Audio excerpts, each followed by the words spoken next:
Since the war in Ukraine, Russia has had to make a massive pivot to the east, totally reorienting its foreign policy. And this pivot brings it face to face with one of the trickiest balancing acts in all of geopolitics, managing its relationships with two of South Asia's oldest and biggest rivals. So how on earth is Moscow pulling this off? Let's get into it. So, here's the real puzzle we're trying to solve. How exactly is Russia juggling its incredibly deep, time-tested partnership with India, while at the very same time building new bridges with Pakistan? I mean, this is a serious high-wire act. And, one wrong move could have huge consequences for the entire region. All right, here's how we're going to break this down. First, we'll look at Russia's big-picture strategy in Asia. Then we'll dive deep into its historic relationship with India before we pivot to its newer, more cautious ties with Pakistan.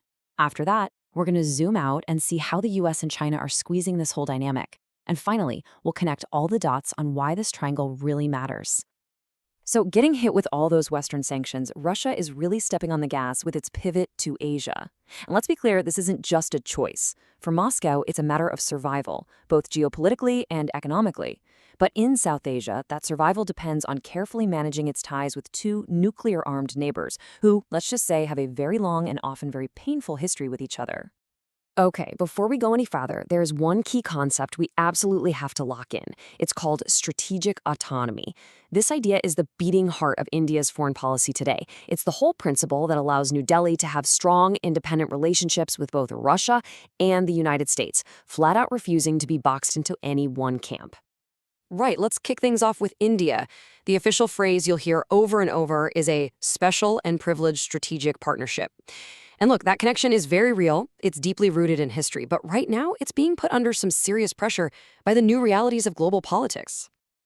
And this partnership has incredibly deep roots. Just look at this timeline. From providing absolutely critical support during the 1971 war to using its UN veto power again and again to protect Indian interests, Moscow has always been the ally that, as one famous Indian diplomat put it, stood by India when no one else did. That history builds a powerful bond of trust that you can still feel today, shaping everything from diplomacy to these massive energy deals. Now here's where it gets really interesting. This chart tells a fascinating story about a big shift. For decades, Russia was the undisputed king of India's arms market. Today, it's still number one at 36%, but would you look at how close France is at 33%? This is strategic autonomy in action.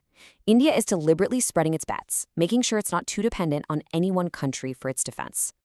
But okay, while defense ties are diversifying, just look at this, the absolute explosion in trade.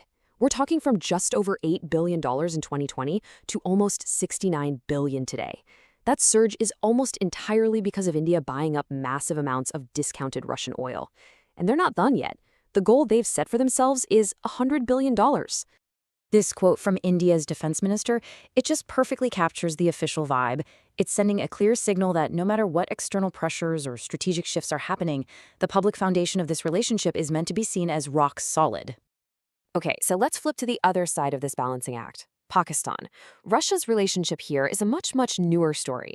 It's not built on decades of shared history. It's built on pragmatic, shared interests in a world that's changing fast. I think the best way to describe it is transactional, opportunistic, and above all, really cautious. And wow, this chart just illustrates the sheer scale of the difference. While Russia's trade with India is blowing past $68 billion, its trade with Pakistan is under $1 billion. I mean, this one chart tells you pretty much everything you need to know about where Moscow's real strategic and economic priorities are in the region. But hey, that doesn't mean nothing is happening. Russia is pushing forward on some pretty concrete projects. They're reviving an old Soviet-built steel mill. They're planning a major gas pipeline. And they hold these annual joint military drills called Druzhba, which actually means friendship. A huge driver for both sides here is a shared, urgent worry about instability spilling out of Afghanistan. So, here's the bottom line. Moscow is definitely warming up to Islamabad, but it is stepping very, very carefully. You can bet that every single move is calculated to make absolutely sure it doesn't upset its much bigger, much more important, and historically significant relationship with New Delhi. Now, none of this is happening in a bubble. This whole dynamic is being squeezed and reshaped by two giants from the outside, the United States and China. You can think of their global rivalry as this powerful magnetic field that's pulling Russia, India, and Pakistan in different directions, basically forcing their strategic choices. You know, for Washington, the script has completely flipped. Pakistan, which was once this critical war on terror ally, has seen its strategic value just plummet since the US left Afghanistan. Meanwhile, India is now seen as an absolutely essential partner in the Indo-Pacific to balance against a rising China. And that right there, that's exactly why the US kind of grumbles, but ultimately puts up with India's relationship with Russia. It needs India on its team. And then there's China. This number, $218.2 billion, that's the trade between Russia and China.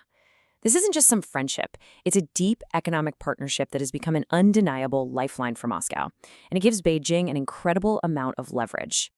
So this table kind of breaks down the complex ripple effects of that leverage.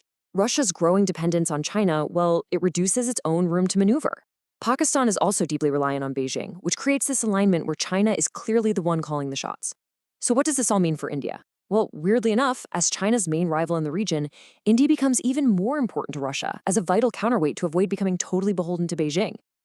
So let's get to the big so what. Why does any of this matter?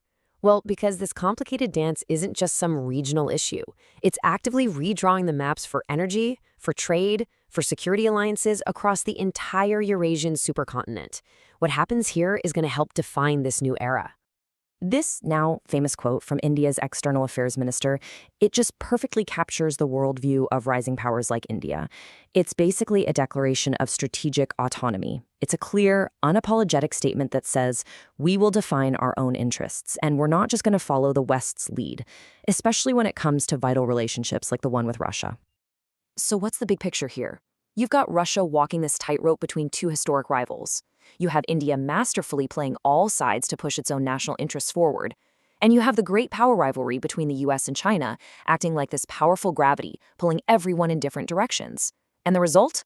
Well, it's nothing less than a fundamental reshaping of the geopolitical landscape.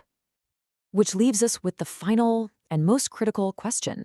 In a world that really seems to be breaking up into competing blocks, can this delicate, multi-aligned balance actually last?